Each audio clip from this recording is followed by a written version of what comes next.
Good afternoon. Welcome to our third town hall meeting for Swiss citizens residing in Myanmar and in Malaysia.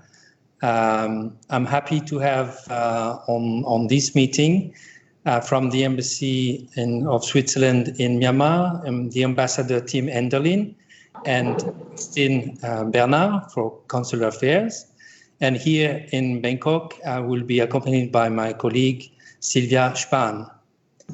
So I would like first to tell you that we received 2 questions from you, and we'll be happy to answer them in the language that the question was asked.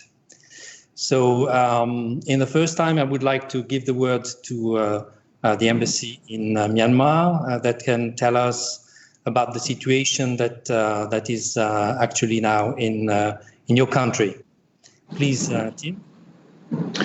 Thank you very much, colleagues in Bangkok and dear fellow citizens in Myanmar. It's a pleasure to be with you again, the second time for me. I think these town hall meetings that our embassy in Bangkok sets up are a very good moment to exchange with you, to keep contact with you, and also to listen to you and to know a little bit where your concerns are and to see what the embassy in Bangkok, being responsible for consular affairs, but also us here in Myanmar being on the spot, can maybe do for you. So also from my side, welcome and happy to share a few insights who I would say you probably all know already, as you are well acquainted with the situation here. You know that since mid-August, the situation has changed in Myanmar, first with an outbreak in Rakhine State, then in Yangon, where now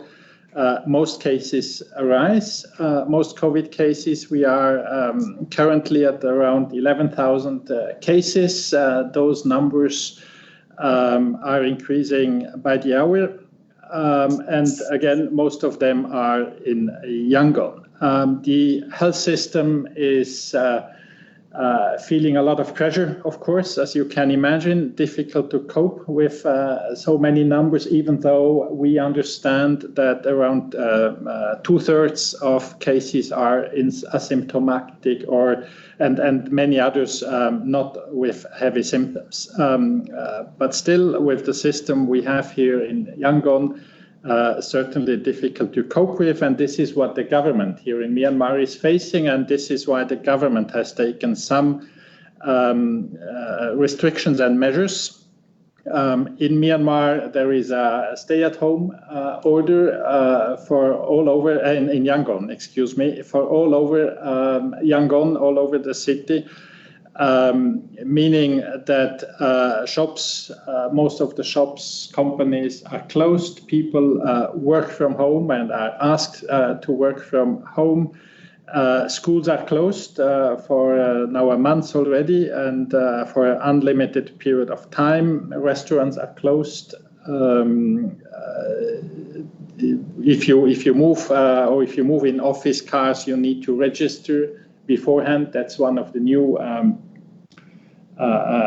instructions that came in very recently. So we are in a de facto lockdown here, certainly more restrictive than it was in April, and where basically the city has come to a standstill in many respects. I can, of course, not tell you how long this situation will last. Numbers are increasing, and from all the models, we usually know they will continue to increase for a while until the numbers will fall again. Personally, I would think, but that's my personal opinion, it's probably at least 2 weeks, if not more, that this kind of measures will persist, and as I said, maybe even longer. The embassy is open and operational. We have reduced our staff to a minimum, but we also ensure that the embassy is accessible, and if appointments need to be taken, appointments can be taken by phone, and then we will arrange for a meeting. Maybe a word on flights and accessibility of Myanmar. As you know, no commercial flights and still no commercial flights. The flight ban has been extended till the end of October for the time being. And as always, in those cases, it's easier to leave the country than to come back to the country. This is certainly also something that citizens should keep in mind should they plan to leave Myanmar. It's easier to get out than at this moment in time to get in. You still also have the quarantine restrictions in place all over Myanmar, still amounting to, under normal circumstances, 28 days. I think I leave it there for the moment, as I should not be the one who is mainly talking, I think, here in this forum. I just quickly turn to Christine to see if she has any additional remarks. Not especially. I was wanting to know if there's any specific questions that we should answer. Okay. So I think with this, thank you. Over to you, Bangkok, again, and maybe we can open for questions or remarks from our fellow citizens. Thank you. Yeah, thank you, Tim and Christine, for this feedback. We feel really sorry for you. Of course, it rings bells of time we had here a few months ago, and this is a music that nobody wants to listen to anymore, but unfortunately these measures are really a necessity for everybody that can save a lot of life. And I don't know if we have one specific question for Myanmar. Maybe we can answer it right now. Silvia, you have, I think, one specific question. Ich spreche auf Deutsch, weil die Frage kam auf Deutsch rein. Wir beantworten ja die Fragen in der Sprache, die hier reingekommen ist. Also Hans D. schreibt, dass er wie jedes Jahr mit seiner Frau Ende Oktober nach Yangon reisen möchte, um die Wintermonate der Schweiz zu entfliehen und in Myanmar zu verbringen. Seine Frage ist es ratsam oder möglich, unter den gegebenen Umständen via Thailand nach Myanmar zurückzukehren? Wie sind die Einreisebedingungen in Bangkok und Yangon? Also erstens einmal, wie wir gehört haben, Botschafter Tim Enderlin hat ja erwähnt, dass es keine kommerziellen Flüge gibt nach Myanmar. Also die Einreise nach Myanmar ist nicht möglich im Moment und das jetzt bis Ende Oktober nicht, und voraussichtlich wahrscheinlich wird das dann wieder verlängert. Transit durch Bangkok ist eben auch nicht möglich. Wir haben auch keine kommerziellen Flüge im Moment, die nach Thailand einreisen können, und Sie können auch keinen Transit in Bangkok machen. Falls es dann möglich ist, muss man dann auch in Betracht ziehen, dass dann die Vorschriften für die Einreise immer noch sehr hoch sind, zum Beispiel 28 Tage Quarantäne in einem Hotel, möglicherweise eben auch Covid-Tests. Also für eine Ferienreise ist das wahrscheinlich im Moment nicht das geeignete Reiseziel. Ja, ich glaube, das ist regional, aber weltweit die gleichen Probleme leider, wo wir nicht mehr wirklich normale Ferien, unser normaler Ort verbringen können. Maybe I don't know if we have anything else from Myanmar, then we can go to Malaysia. So concerning Malaysia, we have the recovery movement control order, which has been extended until December 31st of this year. This is measures that will allow slowly people to come back. However, this is not possible yet. Entry ban for all foreigners is enforced. There are few categories who can come back to Malaysia. And we have, for example, long stay visa like Malaysia, my second home permit. These people could enter and come back to Malaysia. or however people with long stay visa coming from different countries, specific countries, will still not be allowed to enter in Malaysia. We don't have the specific list of these countries, but they will not receive the okay to enter into Malaysia.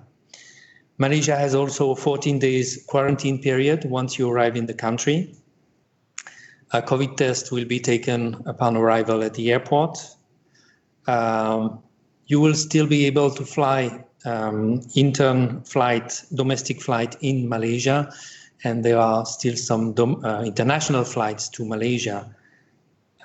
Flying out of Malaysia is possible at that time, so you can have direct flight to Europe, or you can transit via Qatar or via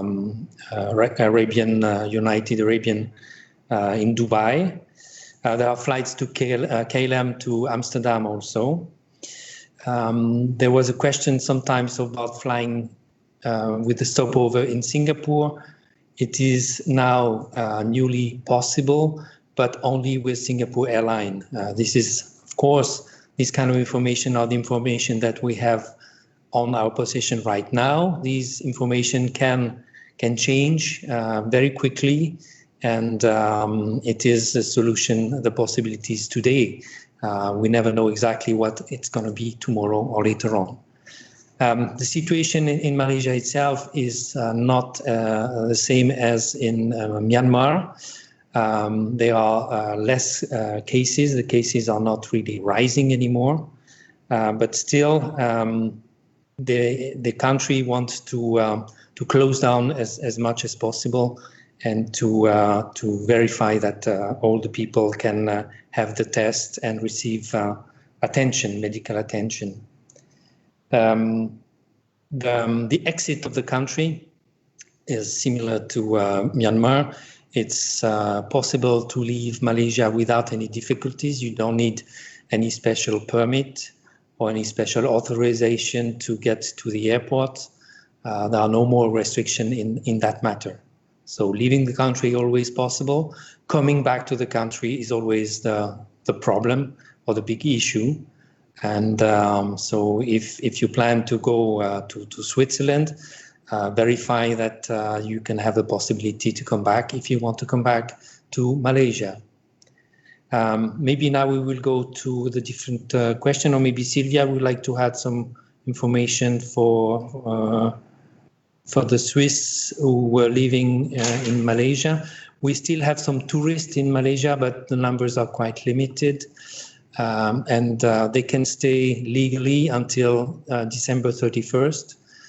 So they have no problem about legal staying in Malaysia at the present time.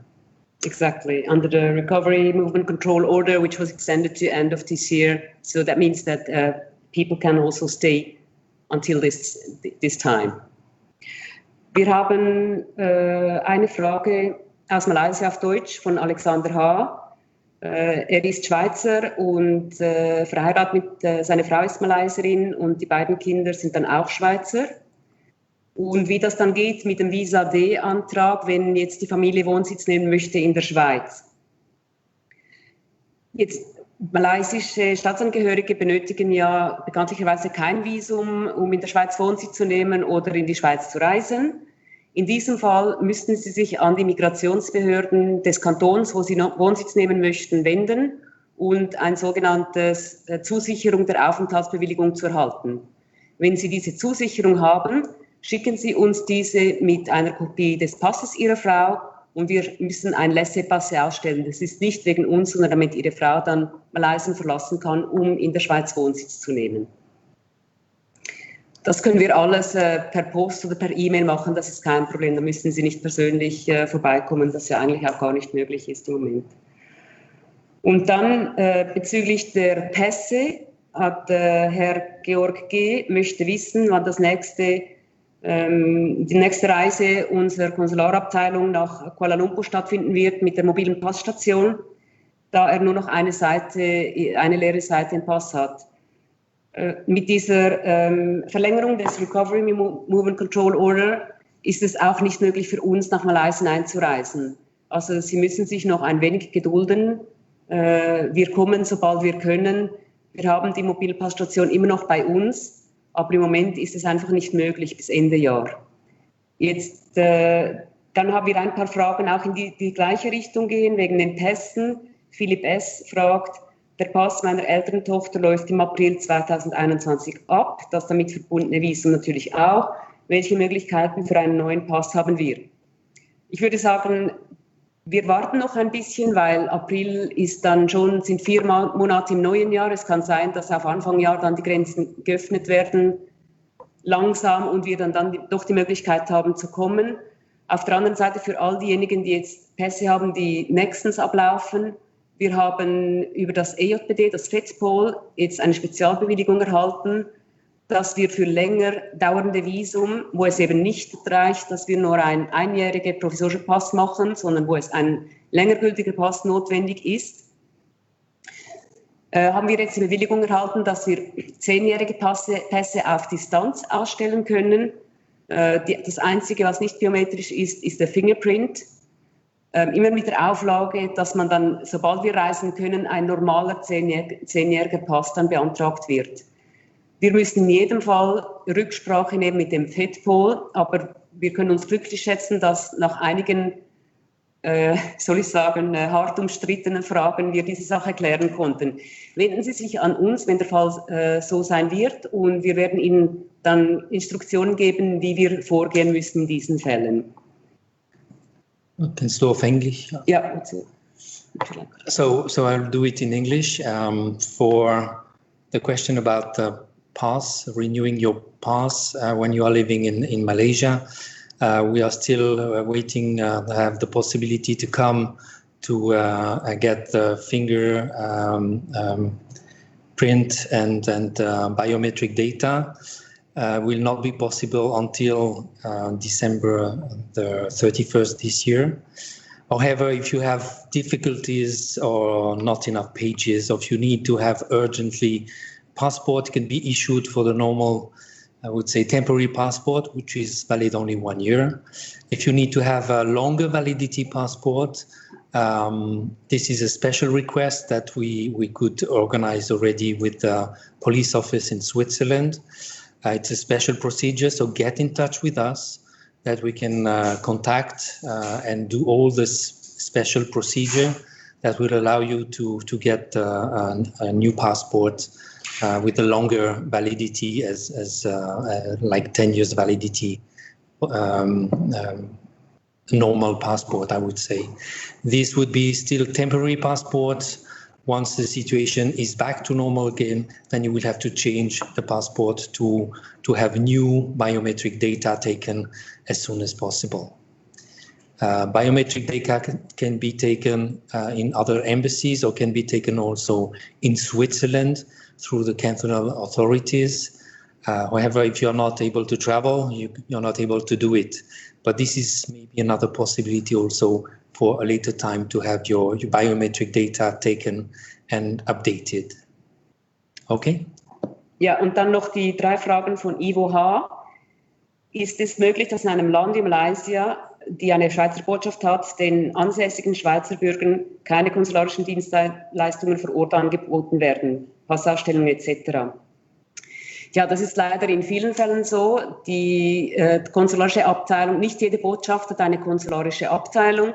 Und es gibt viele regionale konsularische Zentren weltweit, zum Beispiel in Schweden ist dasjenige für ganz Nordeuropa, dann in Brüssel für Benelux-Länder. Wir haben auch in Peru eines, das zuständig ist für Bolivien etc. Die meisten konsularischen Dienstleistungen, die können per Telefon, per E-Mail, per Post erledigt werden. Es gibt noch 2, 3 Leistungen, wo die Personen dann wirklich vor Ort sein müssen. Jetzt im Passfall ist es tatsächlich so, man muss hierher kommen, aber nicht nur hierher. Man kann eben auch, wie Herr Schablo das gesagt hat, zum Beispiel nach Singapur oder bei einem Aufenthalt in der Schweiz kann man die biometrischen Daten nehmen. Es ist nicht zwingend notwendig, dass Sie nur nach Bangkok kommen müssen. Jetzt in diesem Fall eben für Kuala Lumpur, wo man nicht reisen kann, haben wir diese spezielle Lösung mit dem EJPD erarbeiten können. Ich weiß, dass für diese Belange Schweizer Bürger auf ihre Eigenkosten nach Thailand reisen müssen, um einen neuen Pass zu erhalten. Ist das fair? Ja, ob das fair ist oder nicht. Es gibt viele Leute, die in diesen Situationen sind, wo sie halt entschieden haben, in einem Land zu wohnen, wo es keine Botschaft gibt mit oder konsularischen Dienstleistungen oder überhaupt keine Botschaft vorhanden ist. Da muss man halt diese Reise dann auf sich nehmen. Aber eben wie gesagt, es muss ja nicht unbedingt in Bangkok sein. Sie können das auch bei einer Reise in der Schweiz dann mal erledigen. Oder Singapur, weil Singapur ist nicht weit von Kuala Lumpur, das wäre eine Möglichkeit. Zu normalen Zeiten gibt es diese Möglichkeiten auch. Dann die dritte Frage, könnte die Schweizer Botschaft in Bangkok nicht eine Person von Thailand für einen monatlichen Besuch nach Malaysia delegieren? Es gibt sehr wenige konsularische Geschäfte in diesem Fall, wo eine regelmäßige Reise nach Malaysia rechtfertigen würden. Wir machen jetzt schon eigentlich normalerweise zu normalen Zeiten einmal eine Reise mit der biometrischen Passstation, und wenn wir sehen, wo es notwendig wäre, können wir natürlich auch weiterhin mehrere Reisen organisieren. Aber im Moment hat es eben mit einer Dienstreise gereicht.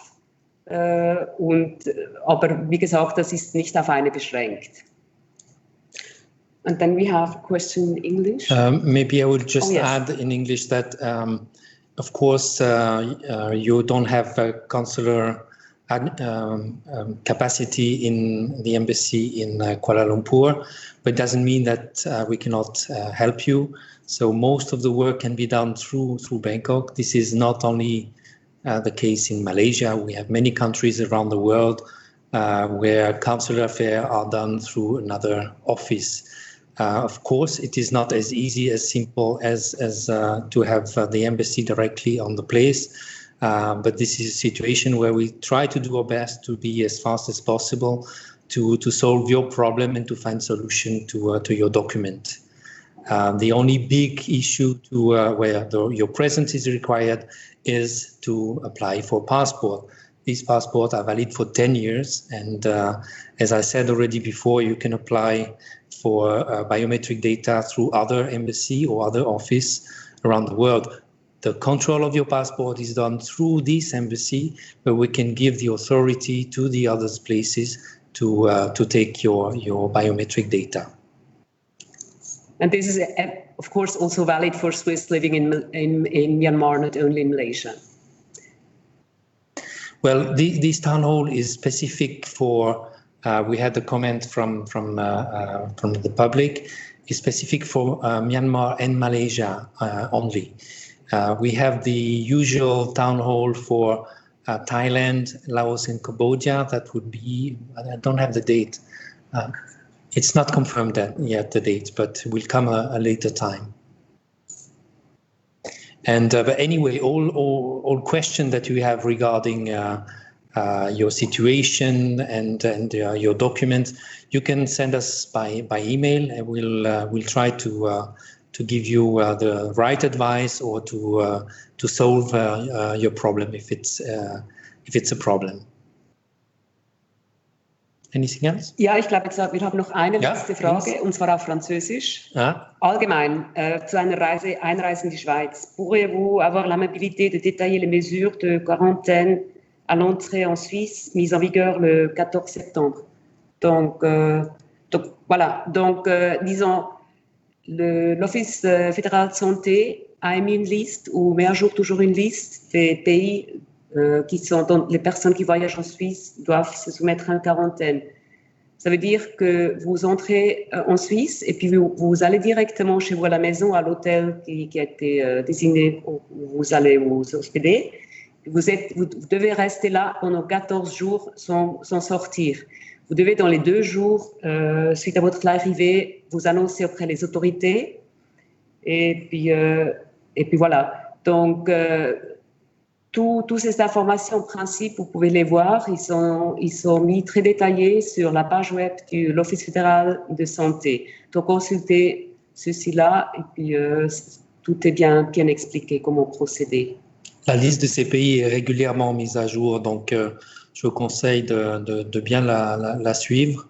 Il y a plusieurs pays qui ont été mis à jour sur la liste rouge ce matin, donc vérifiez. C'est une liste qui évolue constamment. Donc il n'y a pas aujourd'hui vous n'êtes pas sur la liste, ça ne veut pas dire que demain ou après-demain, vous serez toujours pas sur la liste. Donc, vérifiez régulièrement ce site Internet qui est bien fait et qui est bien mis à jour. Oui. Ouais. So, no questions anymore. Voilà, donc moi je désire vous remercier tous de participer, de poser vos questions. J'ai eu la chance la semaine dernière d'effectuer première rencontre de la communauté suisse à Samui. Donc on voit que la situation évolue. Maybe I switch to English again. Sorry, I forgot. Going to my mother tongue is always easier. So I had the chance to start to have contact again with the Swiss community in different places in Thailand. So it's a little bit like going back to be closer to you again. And your questions are really important to us. And we are really happy that we can still communicate in different way through these town hall meetings. And we will do it again for Myanmar and for Malaysia, I would say in about a month's time. You will receive information through email like you did it previously. So thank you everybody. Thank you a lot to Yangon, to Tim and Christine, and we are always with you, thinking about what you're going through right now, and hope that this will change rapidly, going back to a more easier period for you in Yangon. Thank you very much, colleagues, and goodbye to everyone. Thank you for joining. Okay. Bye-bye. Bye-bye. Thank you. Bye. Bye.